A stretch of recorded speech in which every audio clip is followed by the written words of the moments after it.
Hello everyone, welcome to Pharma I post videos on pharmacy related subjects, explain both in Hindi and English in a very simple and easy way. If you find my video useful for your studies, don't forget to like and share my video and subscribe to my channel. So today we will discuss on states of matter. It is the part 7 and the end of this chapter for physical pharmaceutics, third sem. It consists of polymorphism, then aerosols and inhaler along with its advantages, disadvantages as well as application. So for various previous parts link आपको description box में मिल जाएगा. So starting with the topic of polymorphism. So basically polymorphism किसे कहते हैं? कोई भी अगर solid material में आपको, जैसे कि मैंने क्रिस्टल्स एंड एमरफस वगैरह के बारे में इससे पहले प्रीवियस पार्ट्स में बताया है. सो जहाँ पे आपको पता होता है दैट आपको मैंने बताया है तो आपने देखा होगा क्रिस्टल्स जो है वो आपका वेरियस फॉर्म्स होते हैं. There are 6 to 7 different forms of crystals. So basically क्या होता है, कोई कोई सॉलिड्स ऐसे होते हैं जो किसी एक क्रिस्टल फॉर्म में नहीं बल्कि एक से ज़्यादा 2-3 ऐसे आपके वेरियस अलग अलग क्रिस्टल फॉर्म्स में एग्जिस्ट करते हैं. तो जो जहाँ पर आपके वेरियस सब्सटेंसेस अगर एक से ज़्यादा क्रिस्टल फॉर्म्स में एग्जिस्ट करते हैं then they has the ability which is known as polymorphism. Means अगर you have the ability means the particular solid substance में एबिलिटी है कि वो अपना क्रिस्टल फॉर्म में चेंज कर सकते हैं. क्रिस्टल फॉर्म्स में चेंजेस आता है 2 से 3 या जितने भी more than 1, then they are polymorphism. The process is known as polymorphism and जो मटेरियल होता है उससे पॉलीमॉर्फ्स कहा जाता है. Means materials are known as polymorphs whereas the process is known as polymorphism. So it contains 2 or more crystalline forms with different arrangement or conformation of the constituents in the crystal lattice. Means क्या होता है, आपको पता है कि crystals में क्या होता है, जो मॉलिक्यूलर अरेंजमेंट रहता है वो एक फिक्स्ड रिपीटेड पैटर्न में होता है. मतलब जो एक पैटर्न फॉलो होता है वो पूरे थ्रू आउट द मॉलिक्यूल आपका जो है वही आपका रिपीटेशंस होता है. सो बेसिकली क्या होता है यहाँ पर आपका जो ये डिफरेंट मीन्स वहाँ पे क्या होता है कि उनके मॉलिक्यूलर अरेंजमेंट्स चेंज कर सकते हैं. चेंज करने का मतलब ऐसा नहीं है कि रैंडमली अरेंज हो गया एंड वो क्रिस्टल से एमरफस बन गया, ऐसा नहीं है. क्रिस्टल से दूसरा क्रिस्टल फॉर्म, मतलब कि एक जो उसका रिपीटेड अरेंजमेंट है, मॉलिक्यूल्स का जो रिपीटेड अरेंजमेंट है वो चेंज हो सकता है. मीन्स अगर मान लीजिए XYZ इस तरह से अरेंजमेंट है, वो चेंज हो करके YZX ऐसे हो सकता है. मीन्स आपका जो पैटर्न है वो रिपीटेड पैटर्न ही जो है आपका पूरी तरह से जो रिपीटेड पैटर्न है वो चेंज होगा. ऐसा चेंज होगा कि वहाँ जो चेंजेस है वो फिर एक और रिपीटेड पैटर्न, क्योंकि क्रिस्टल फॉर्म्स के लिए रिपीट पैटर्न होना, सेम पैटर्न का रिपीटेशन होना बहुत ज़रूरी होता है. तो यहाँ पे बेसिकली वही है कि ये जो रिपीटेड पैटर्न है वो आपका चेंज होता है. मीन्स वहाँ पर आपका एक सॉलिड फॉर्म्स का वेरियस अलग अलग पैटर्न्स में इस तरह का रिपीटिंग पैटर्न्स जो है, वेरियस अलग अलग रिपीटेड पैटर्न्स जो है अवेलेबल होता है. thus they are polymorphs. So आपका क्या होता है, this polymorphic form of a drug differ in the physiochemical properties. आपका एक एक फॉर्म का अलग अलग प्रॉपर्टीज़ होता है. ऐसा नहीं कि वो अगर आपका ऑक्टाहेड्रल फॉर्म में है या फिर पेंटाहेड्रल या जो भी वेरियस आपके अलग अलग फॉर्म्स को अगर वो ले रहा है, ऑर्थोरोम्बिक, रोम्बिक या जो भी, तो जब फॉर्म्स चेंज हो रहा है तो ऐसा नहीं है कि हर एक फॉर्म का similar type of chemical properties में भी आपका बहुत सारा सिमिलर मिल जाइए, फिजिकल प्रॉपर्टीज़ बहुत सारा, बट ऐसा नहीं है कि 100% सारे प्रॉपर्टीज़ आपको सेम मिलेंगे. हो सकता है कि जो ऑर्थोरोम्बिक में आपको मिल रहा है हो सकता है कि वो आपका ऑक्टाहेड्रल फॉर्म में आपको ना मिले. सो बेसिकली आपके वेरियस अदर फॉर्म्स, मतलब एक ही ड्रग का अगर आप दूसरा फॉर्म, तीसरा फॉर्म, मतलब जितने भी अलग अलग क्रिस्टल फॉर्म्स को आप लोगे, हर एक फॉर्म का कुछ अपना फिजियोकेमिकल प्रॉपर्टीज़ आपको देखने को मिलेगा. जैसे कि किसी का डिज़ोल्यूशन, किसी एक फॉर्म का डिज़ोल्यूशन यानी कि वो जल्दी आपका डिज़ोल्व हो जाता है आपके बॉडी में. देन किसी का सॉलिबिलिटी जो है वो ज़्यादा तेज है, मीन्स अगर आप किसी सॉल्वेंट में डिज़ोल्व करते हो तो वो ज़्यादा अमाउंट में वो डिज़ोल्व हो जाता है। There is a difference between dissolution as well solubility. Dissolution मतलब होता है कि आपके बॉडी में जाता है तो वो कितना टाइम लेता है डिज़ोल्व होने में इन द फिजियोलॉजिकल फ्लूइड। आपके बॉडी के अंदर प्रेजेंट फिजियोलॉजिकल फ्लूइड में उससे डिज़ोल्व होने में कितना टाइम लग रहा है, that is dissolution. And solubility होता है पर्टिकुलर सॉल्वेंट में कितना कोई भी ड्रग डिज़ोल्व होता है, लाइक वाटर में, अल्कोहल में, वेरियस सॉल्वेंट्स में कितना टाइम लगता है या कितना अमाउंट डिज़ोल्व होता है। You can say the amount कितना डिज़ोल्व होता है, नॉट द टाइम। मीन्स कितना अमाउंट डिज़ोल्व हो सकता है, जैसे कि कोई बहुत कम अमाउंट ही डिज़ोल्व हो सकता है वाटर में। तो पुअर सॉल्युबिलिटी अगर कोई आपका ड्रग है जो ज़्यादा अमाउंट में डिज़ोल्व होता है then it is having a good solubility. So ये आपके क्राइटेरिया है। सो बेसिकली जो थिंग है, द मैटर इज़ दैट कि हर एक मतलब एक ड्रग मीन्स पॉलीमॉर्फिक, एक पॉलीमॉर्फिक ड्रग अगर अलग अलग क्रिस्टल फॉर्म में एग्जिस्ट करता है तो हर एक एक क्रिस्टल फॉर्म का जो है मतलब अलग अलग फॉर्म में वो एग्जिस्ट कर रहा है। Each and every form has its own physicochemical properties. किसी का डिसोल्यूशन आपको अलग मिलेगा, किसी का सॉल्युबिलिटी आपको कम मिलेगा, किसी का सॉल्युबिलिटी ज़्यादा मिलेगा, किसी का केमिकल प्रॉपर्टीज़ कुछ और है, कोई आपका ऑक्सीडेशन से जो है वो डिग्रेड हो सकता है, कोई नहीं होता है, like that. And physical stabilities वगैरह ये सारी चीज़ें, कोई जो है फिजिकली आपका ज़्यादा स्टेबल रहता है, मीन्स किसी में कलर चेंजेस नहीं होता है, किसी में होता है कि वो आपका कलर चेंजेस हो जाता है, मेल्ट हो जाता है। इस तरह से आपके वेरियस प्रॉपर्टीज़ अलग अलग होते हैं ईच एंड एवरी फॉर्म्स का। फ्लोएबिलिटी, हाइग्रोस्कोपिसिटी, ये आपके वेरियस एग्जांपल्स हो गए। लाइक हर एक प्रॉपर्टी में आप मान सकते हो कि each and every physicochemical properties में आपको डिफरेंस देखने को, कुछ कॉमन कुछ सिमिलर भी मिलेगा, बट ऑलमोस्ट हर फिजियोकेमिकल प्रॉपर्टी सिमिलर नहीं मिलेगा, there will be a difference.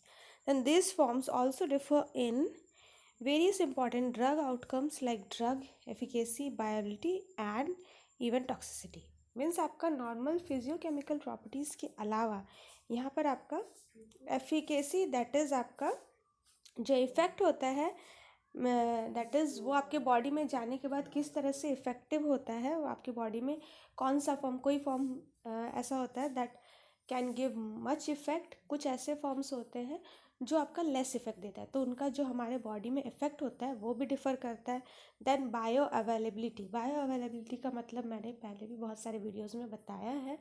Bioavailability means आपका बॉडी में जब ड्रग जा रहा है तो ऐसा नहीं है कि 100% वो आपके बॉडी में कंज्यूम हो रहा है। फर्स्ट पास मेटाबॉलिज्म जो कि आपके लिवर में होता है, आपका बॉडी के अंदर कोई भी ड्रग जाता है तो वो लिवर से पास होता है। लिवर में पास होते ही वहाँ पर सबसे पहले उसका मेटाबॉलिज्म स्टार्ट हो जाता है, यानी कि उसका जो केमिकल फॉर्म है वो चेंज होता है। तो बेसिकली क्या होता है कि कुछ अमाउंट ऑफ ड्रग वहाँ पर वहीं मेटाबोलाइज्ड हो जाता है, यानी कि ड्रग का जैसे ही फॉर्म चेंज होता है ऑब्वियसली वो आपके किसी काम का नहीं रहता है। तो कुछ जो है वो फर्स्ट पास मेटाबॉलिज्म मतलब आपके लीवर से पास होते ही फर्स्ट राउंड में ही उसका मेटाबॉलिज्म हो जाता है। वहाँ से जो अमाउंट ऑफ ड्रग रिमेनिंग रहता है वो आपके जीआईटी में जाता है या ब्लड में जाता है, देन वो आपके बॉडी में डिस्ट्रीब्यूट होता है। मतलब वहाँ से बचकर जितना ड्रग निकलता है that is bio availability. Means first pass metabolism के बाद जितना अमाउंट रेस्ट अमाउंट ड्रग का बचता है जो कि अनचेंज्ड होकर रहता है, जो मेटाबोलाइज नहीं होता है, वो अमाउंट को बोला जाता है bio availability, that is available for your body after first pass metabolism. So drug का बायो अवेलेबिलिटी अलग होता है, कुछ होता है जो ज़्यादा अमाउंट में आपका फर्स्ट पास में मेटाबोलाइज होता है, कुछ होते हैं कि कम अमाउंट में मेटाबोलाइज होता है, like that. And then even toxicity, कोई फॉर्म ज़्यादा टॉक्सिक होता है, कोई फॉर्म कम। सो बेसिकली इस कैरेक्टरिस्टिक्स को ध्यान में रखते हुए हमें ईच एंड एवरी ड्रग का जो है, ईच एंड एवरी जो पॉलीमॉर्फिक ड्रग है उसका each and every crystal form को हमें स्टडी करना होता है कि कौन सा उसमें से बेस्ट है इन ऑल दिस क्राइटेरिया।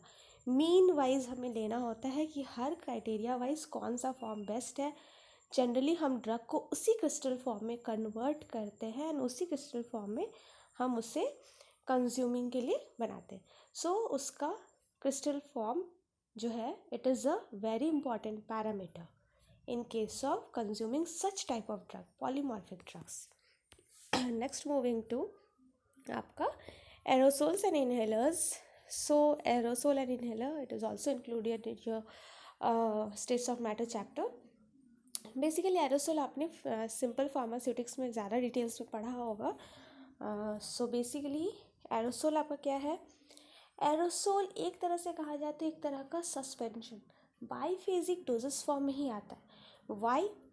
आपको पता होगा सस्पेंशन क्या होता है, जहाँ पर आपका जो फ्लूइड है, नॉर्मल जो सस्पेंशन है दैट इज़ फ्लूइड, वहाँ पे क्या होता है, जो आपका सॉल्वेंट होता है, जो भी लिक्विड सॉल्वेंट रहता है, उसमें आपका जो ड्रग या वेरियस जो भी एक्सिपेंट है, आपका जो सॉल्यूट है वो इनसॉल्यूबल रहता है. यानी कि आपके लिक्विड में सॉलिड जो है वो डिज़ोल्व नहीं होता. लिक्विड में सॉलिड तैरता रहता है, डिज़ोल्व नहीं होता है. डिज़ोल्व हो गया तो वो सॉल्यूशन बन गया. अगर वो अनडिज़ोल्व रहता है सॉलिड पार्टिकल्स तो that is a suspension. So basically ये चीज़ है जहाँ पर आपका सॉल्वेंट में सॉल्यूट या सॉलिड पार्टिकल्स डिज़ोल्व नहीं हो रहा है, वहाँ पे सस्पेंड होकर रह रहा है, मीन्स वो तैरता रहता है. सिमिलर टू दैट एरोसोल भी it is also kind of suspension. क्यों? क्योंकि जैसे वहाँ पे लिक्विड रहता है, यहाँ पे बस फ़र्क ये है दैट यहाँ पे गैस रहता है. यहाँ पे आपका सॉल्वेंट के जगह, आपका जो फ्लूइड के जगह, जैसे वहाँ पे वाटर है, सॉल्वेंट है, यहाँ पर आपका जो फ्लूइड रहता है वो है गैस. एंड गैस में आपका जो सॉलिड ड्रग या सॉलिड एक्सिपिएंट्स का जो पाउडर फॉर्म होगा वो आपके गैस में डिज़ोल्व नहीं होता है, वो आपके गैस में सस्पेंडेड रहता है. So aerosol is a kind of biphasic doses form. ये एक तरह से एक बाईफेजिक डोजेस फॉर्म है, या फिर ये it is similar to suspension, जहाँ पर आपके फाइन सॉलिड पार्टिकल्स जो है, या फिर कहीं कहीं लिक्विड ड्रॉपलेट्स भी, यहाँ पे आपका क्या रहता है, या तो ड्रग आपका सॉलिड पाउडर के फॉर्म में भी रहेगा, या फिर ड्रग्स का आप सॉल्यूशन बना लो, लिक्विड फॉर्म में बना लो, एंड देन उस लिक्विड का छोटा छोटा ड्रॉपलेट्स गैस में तैरेगा. सो बेसिकली बाईफेजिक का मतलब क्या होता है, दो फेज़ होना है. एक फेज़ आपका गैस का रहेगा ही, दूसरा फेज़ में आपका ड्रग रहेगा. दूसरा फेज़ में आपका ड्रग आइदर पाउडर फॉर्म में रहेगा या फिर लिक्विड ड्रॉपलेट्स के फॉर्म में रहेगा. सो एरोसोल आपका लाइक सस्पेंशन है, जहाँ पे आपके फाइन सॉलिड पार्टिकल्स या फिर लिक्विड के ड्रॉपलेट्स जो है वो एयर या फिर अनदर गैसेस में सस्पेंडेड रहते हैं. And now inhalers. Inhaler is a form of aerosol. Actually aerosols का एक फॉर्म है, एरोसोल डोजेस फॉर्म का एक जो है टाइप है इनहेलर. इनहेलर्स क्या होते हैं, जिससे आप जो है पर्टिकुलर मेडिकामेंट्स जो है उसे आप इनहेल करते हो रेस्पिरेटरी सिस्टम के द्वारा. सो बेसिकली वहाँ पे क्या होता है कि आपका इनहेलर्स में वही है, बिकॉज वहाँ पर भी आपका वही चीज़ रहता है, एरोसोल्स ही रहता है, दैट इज़ गैस रहता है, जिस गैस में आपका जो ड्रग है वो सस्पेंडेड रहता है एंड आप उसे इनहेल करते हो. तो इनहेल करने से गैस के साथ साथ जो ड्रग पाउडर है वो भी आपके बॉडी के अंदर चला जाता है. So an inhaler is a device holding a medicament that you take by breathing in. मतलब आप सांस को लेते हो, अंदर खींचते हो, इनहेल करते हो. Inhalers are often use to treat chronic obstructive pulmonary disease, COPD. आपका बेसिकली रेस्पिरेटरी ट्रैक का यानी कि लंग डिजीज़ के लिए आपका यूज़ होता है इनहेलर्स. और बेसिकली यहाँ पे जो इनहेलर्स होते हैं वो 3 टाइप के होते हैं. मीटर्ड डोज इनहेलर्स, जो एरोसोल्स का भी आप टाइप कह सकते हो, दोनों एक तरह से एक ही चीज़ है, बट एरोसोल्स आपका ज़रूरी नहीं है. इनहेलर एंड एरोसोल में अगर डिफरेंस की बात करें तो इनहेलर्स पर्टिकुलर वो एरोसोल डोजेस फॉर्म के लिए होता है जो आप रेस्पिरेटरी ट्रैक के लिए यूज़ कर रहे हो. बट एरोसोल्स आपका सिर्फ रेस्पिरेटरी ट्रैक के लिए आपका नहीं है. नॉर्मली आपका डिओड्रेंट, स्प्रे वगैरह कोई भी चीज़ जहाँ पर आपका डिओड्रेंट, स्प्रे या फिर आपके वेरियस पेन के लिए भी आता है, वॉलिनी वगैरह. तो एरोसोल्स आपका कोई भी ऐसा ड्रग जो कि गैस में आपका ड्रग तैर रहा है, जिसको एज अ स्प्रे फॉर्म आप यूज़ करो तो वो एरोसोल है. इनहेलर पर्टिकुलर वो टाइप का स्प्रे एरोसोल है जो कि आप रेस्पिरेटरी ट्रैक के डिजीज़ के लिए यूज़ करते हो, जिसको आप इनहेल करके खींचते हो. सो बेसिकली यहाँ पे मीटर डोज इनहेलर है. मीटर डोज में क्या होगा कि एक बार जब आप खींचोगे, मतलब आप इनहेल करोगे उसे माउथ में रखकर, तो मीटर्ड अमाउंट में, मतलब फिक्स्ड अमाउंट में ही आपका जो ड्रग है वो आपका इनहेल होगा, अंदर जाएगा आपके बॉडी के अंदर, रेस्पिरेटरी ट्रैक के अंदर। ड्राई पाउडर इनहेलर है, जिसमें क्या होता है कि आपका जो ड्रग है वो आपका ड्राई पाउडर फॉर्म में रहेगा। इसमें आपका मीटर्ड हो ज़रूरी नहीं है, आप जब तक खींचोगे, इनहेल करोगे, तब तक वो ड्राई पाउडर ड्रग जो है वो अंदर जाएगा। एंड देन आपका नेब्यूलाइज़र है। नेब्यूलाइज़र में बेसिकली आपके फाइन लिक्विड ड्रॉपलेट्स आपके बॉडी के अंदर जाते हैं। सो यही 3 आपके टाइप्स है basically. Now next moving to its various advantages, disadvantages etcetera. So advantages की अगर बात करें, दैट इज़ एरोसोल्स के एडवांटेजेस। एरोसोल से क्या होता है, सबसे पहले तो फर्स्ट पास मेटाबॉलिज्म जो है वो अवॉइडेड हो जाता है, क्योंकि यहाँ पे क्या होता है, जैसे कि मान लीजिए आपको पेन हुआ है, आप वॉलिनी स्प्रे कर दे रहे हो, तो क्या होता है कि डायरेक्टली आपका उस पर्टिकुलर साइट पे आप स्प्रे कर रहे हो, तो वो आपकी लिवर को जो है बाईपास कर रहा है, मतलब लीवर के थ्रू गुजर नहीं रहा है, उसे बाईपास कर रहा है, उसे क्रॉस कर जा रहा है, उसका कोई रोल ही नहीं है एक्चुअली, लीवर में नहीं जाएगा। अगर आप इन्हेलर वाइज भी देखो तो इन्हेलर, अगर आप एक मेडिसिन लेते हो, वो आपके लीवर के थ्रू सर्कुलेट होते हुए ब्लड में जाएगा, जहाँ पे वो मेटाबोलाइज्ड हो जाएगा कुछ अमाउंट।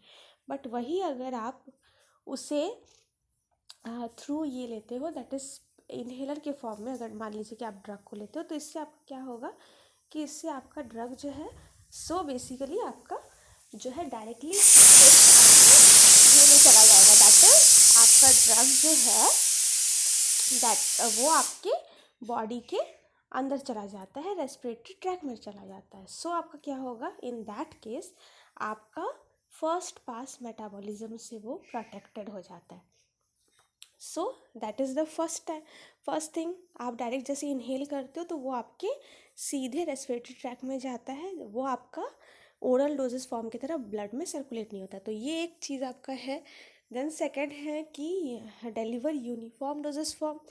ऑब्वियसली आपका जो है डोजेस फॉर्म, जो आपका डोजेस फॉर्म है वो आपको यूनिफॉर्मली मिलता है, ऐसा नहीं कि आपका यहाँ पर किसी तरह का फ्लक्चुएशन होगा, जितना आप लोगे ऑब्वियसली उतना आपके बॉडी में यूनिफॉर्मली चला जाएगा। टारगेटेड ड्रग डिलीवरी मैंने अभी बताया, जहाँ पर जैसे आपका पेन हो रहा है वहाँ पे आप डायरेक्टली जो है स्प्रे कर ली, रेस्पिरेटरी ट्रैक में प्रॉब्लम है डायरेक्टली आपने इनहेल कर लिया, तो स्प्रे फॉर्म से क्या होता है कि आपका इस तरह से जहाँ पर ड्रग बेसिकली पहुँचाना है वहाँ पे आप डायरेक्टली उससे पहुँचा सकते हो। Then due to presence of propellant it produces cooling effect in site of action. Means आपका क्या है कि प्रोपेलेंट क्या होता है, एरोसोल्स को अगर आपने जाना है तो आपको पता होगा प्रोपेलेंट। सो बेसिकली प्रोपेलेंट्स या तो लिक्विफाइड गैस या कंप्रेस्ड गैस होता है, मतलब कि या तो आप जो गैस होता है उसे आप इतना ज़्यादा प्रेशर दे डिब्बे के अंदर, यानी कि एरोसोल कंटेनर के अंदर स्टोर करते हो कि वो आपका लिक्विड फॉर्म में आ जाता है। मीन्स ऑब्वियसली गैसेस का प्रेशर को जब लो करोगे, सॉरी प्रेशर हाई करोगे, जितना ज़्यादा प्रेशर अप्लाई करोगे गैसेस के मॉलिक्यूल्स उतना ही क्लोज आते हैं। तो अगर आप सफिशिएंट अमाउंट में जस्ट उससे कंप्रेस करते हो, मीन्स उसके मॉलिक्यूल्स को क्लोज लाते हो, तो वो गैस फॉर्म में ही रहेगा बट वो कंप्रेस्ड हो जाएगा, दैट इज़ कंप्रेस्ड गैसेस। लेकिन वही अगर गैसेस के मॉलिक्यूल्स में और ज़्यादा प्रेशर आप दे देते हो कि वो गैस से लिक्विड बन जाए, than it is liquefied gases. So propellants क्या होता है, क्योंकि मैंने आपको बताया एरोसोल में मेन आपका क्या है, जो फ्लूइड रहेगा वो है गैस। गैस में ही आपका drug as a powder form या फिर आपका drug as a liquid droplet रहता है। सो आपका जो गैस है जिसमें कि ड्रग रहता है, तो दैट गैस इज प्रोपेलेंट। या तो वो गैस कैसे रहेगा आपके कंटेनर के अंदर, ऑब्वियसली या तो कंप्रेस्ड फॉर्म में रहेगा या लिक्विफाइड गैस या compressed gas, that is propellant. तो बेसिकली प्रोपेलेंट की वजह से क्या होता है, कूलिंग इफेक्ट मिलता है in the site of action. ये एक एडवांटेज है कि आपको एक कूल इफेक्ट मिलेगा, जो एक तरह से डिसएडवांटेज भी हो जाता है, क्योंकि कूलिंग इफेक्ट की वजह से एक पेन सा भी फील होता है, but it is also an advantage. जैसे कि पेन वगैरह हो रहा है वहाँ पे अगर कूलिंग इफेक्ट मिलता है तो काफ़ी हद तक हमें रिलैक्सिंग फील होता है। Then it is used for medicament that are sensitive for oxygen, moisture, light और हीट सेंसिटिव ड्रग। यहाँ पर आपका क्या है, दैट इज़ जो मेडिकामेंट है उसको आप ऑक्सीजन से प्रोटेक्टेड ओरल डोजेस फॉर्म या नॉर्मल डोजेस फॉर्म में जो प्रॉब्लम्स आता है ये आपका एक कंटेनर के अंदर स्टोर्ड रहता है। सो इस तरह का प्रॉब्लम्स यहाँ पे आपको देखने को नहीं मिलेगा कि ऑक्सीडेशन हो रहा है, मॉइस्चर की वजह से हाइड्रोलाइसिस हो जा रहा है, इस तरह का कोई चीज़, लाइट से फोटोलाइसिस होना। तो वेरियस आपके जो ड्रग सेंसिटिव होते हैं, हीट, लाइट, मॉइस्चर, ऑक्सीजन, इसके लिए बहुत अच्छा स्टेबल फॉर्म है एंड ईजी टू यूज़ है। बहुत ज़्यादा कुछ है नहीं, जस्ट आपका ऊपर में जो आपका एक्चुएटर रहता है उसे आप प्रेस करते हो एंड जैसे ही आप एक्चुएटर को प्रेस करते हो, यानी कि ऊपर में एक प्रेशर देने के लिए पॉइंट रहता है, दैट इज़ एक्चुएटर। प्रेस करने से ही तुरंत आपका क्या होता है कि आपका ड्रग जो है डिस्पेंस हो जाता है, स्प्रे के फॉर्म में बाहर आता है। तो it is easy to use. Then disadvantages अगर है इसके कुछ, तो there are such as it is difficult to prepare aerosol doses form in insoluble drug. कोई ड्रग अगर इनसॉल्युबल है, मतलब कंप्लीटली इनसॉल्युबल होने का मतलब है कि अगर आपका जो ड्रग ऑब्वियसली गैस में सस्पेंडेड होना चाहिए, बट अगर वो बिल्कुल भी गैस के साथ आपका मिक्स भी नहीं होना चाहता है, कि गैस के साथ गैस में यूनिफॉर्मली स्प्रेड होना चाहिए आपके ड्रग को, अगर वो इनसॉल्युबल नेचर का है टोटली, तो वो आपके गैस में क्या होगा कि सस्पेंड नहीं होगा, यानी कि गैस में यूनिफॉर्मली स्प्रेड नहीं होगा। तो उसको थोड़ा सा डिफ़िकल्टी आता है उसको प्रिपेयर करना एज ए एरोसॉल। और if long term use of propellant it can produce toxic effect. Propellant का जो है बहुत ज़्यादा यूज़ करने से, क्योंकि ये एक तरह का कोई गैस रहता है, तो ये गैसेस जो है काफ़ी हद तक आपके लिए टॉक्सिक इफेक्ट देता है, तो ज़्यादा यूज़ नहीं कर सकते हो। देन एक्सपेंसिव डोजेस फॉर्म है। देन आपका क्या है the fourth point, that is sometime it contaminate the drug bye it's stress metal that present in the container. क्योंकि बेसिकली एरोसोल का जो कंटेनर रहता है वो ज़्यादातर आपका मेटल का रहता है, तो उस मेटल के कंटेनर के वजह से हो सकता है कि आपका जो अंदर ड्रग मौजूद है वो कंटेमिनेट हो जाए।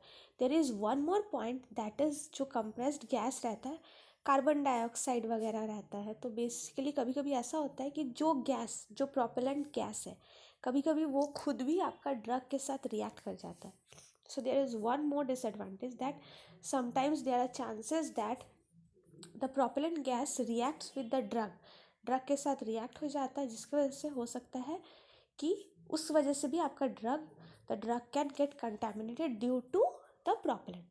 ओके, सो ये भी एक डिसएडवांटेज है। प्रोपेलेंट का जो गैस है, ऐसे तो आपका ऑक्सीजन, मॉइस्चर ये सबसे प्रोटेक्ट कर रहा है, बट इसका क्या कि अंदर में भी एक गैस है, वो गैस भी हो सकता है कभी कभी समटाइम्स, वैसे तो डिज़ाइन ऐसे ही किया जाता है कि वो ड्रग, ऐसा ड्रग जो कि गैस के साथ आपका रिएक्ट ना करे, बट अगर प्रोपेलेंट गैस के साथ रिएक्ट कर जाए तो उससे भी वो ख़राब हो सकता है। नाउ नेक्स्ट मूविंग टू आपका उसका एप्लीकेशन, एरोसोल का एप्लीकेशन फार्मेसी में क्या है।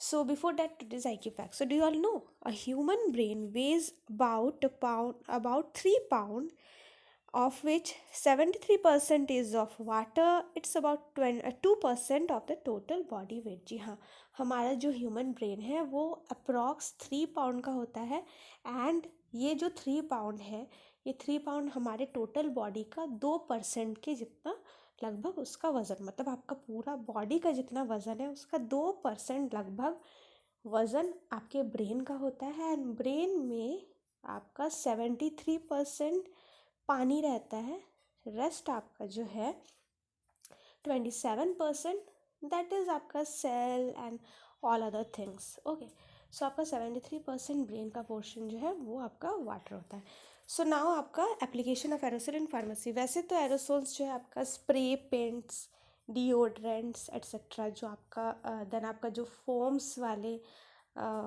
ये आते, स्प्रे आते हैं फॉर द बर्थडे वगैरह, वो सब भी आपका है। बट फार्मेसी पर फोकस अगर किया जाए कैसे कैसे आपका यूज़ है, so they are as such, use of aerosol as a dosage form is particularly important in the administration of drug via respiratory system।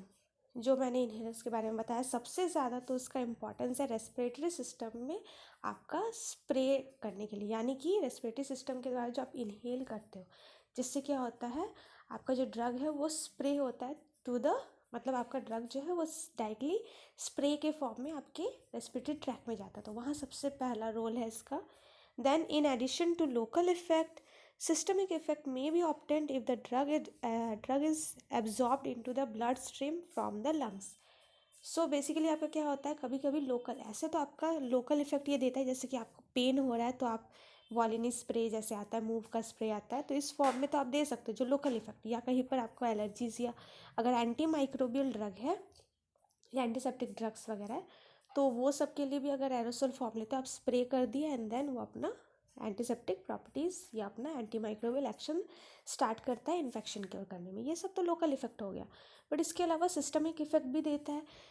कैसे, अगर मान लीजिए आपका ड्रग का उतना एब्जॉर्प्शन प्रॉपर्टी रहा, जैसे कि मान लीजिए फॉर एग्जांपल लंग्स ही क्यों, मान लीजिए आपके स्टमक में कुछ प्रॉब्लम हुआ, इंटेस्टाइन में कुछ प्रॉब्लम हुआ, अगर आप एरोसोल स्प्रे करते हो उस पोर्शन में, स्टमक के आउटर पोर्शन में, स्किन के ऊपर आप स्प्रे करते हो, एंड इन दैट केस अगर ऐसा हो, आपका ड्रग का एब्जॉर्प्शन प्रॉपर्टी उतना हो कि वो directly through the skin absorb हो जाए एंड आपके इंटेस्टाइनल साइट पे पहुंच जाए, और वहाँ पे वो अंदर जाकर सिस्टमिक इफेक्ट दे, मतलब आपके ब्लड में चला जाए एब्जॉर्ब होकर के, एंड देन वहाँ पे अपना इफेक्ट दे, तो इस तरह से आपको एरोसोल्स का सिस्टमिक इफेक्ट्स भी मिल जाएगा of the drugs. Now next आपका है टॉपिकल प्रिपरेशंस में भी आपका यूज़ होता है। टॉपिकल प्रिपरेशंस मैंने बताया, टॉपिकल मतलब आपका वेरियस स्किन प्रॉब्लम्स को लेकर के, एलर्जीज वगैरह से, आपका नॉर्मल पेन के अलावा allergy, antiseptic, anti microbial infections वगैरह के लिए भी आप एरोसोल्स का जो है यूज़ कर सकते हो वैसे ड्रग्स के लिए भी। सो ये आपके कुछ एप्लीकेशंस थे, बहुत ज़्यादा तो रोल नहीं है, बट जितना भी इसका इम्पोर्टेंस है वो सबसे ज़्यादा जो है वो रेस्पिरेटरी ट्रैक में है। सो विद दिस हमारा जो है ये कंप्लीट होता है। नेक्स्ट जो हमारा वीडियो आएगा, it will be on the new chapter, next chapter that will be on physiochemical properties of drug. For more videos you can go and check my channel. Hope that you have found my video useful. If yes, then press the bell icon to get the notifications. Thanks for watching and bye bye.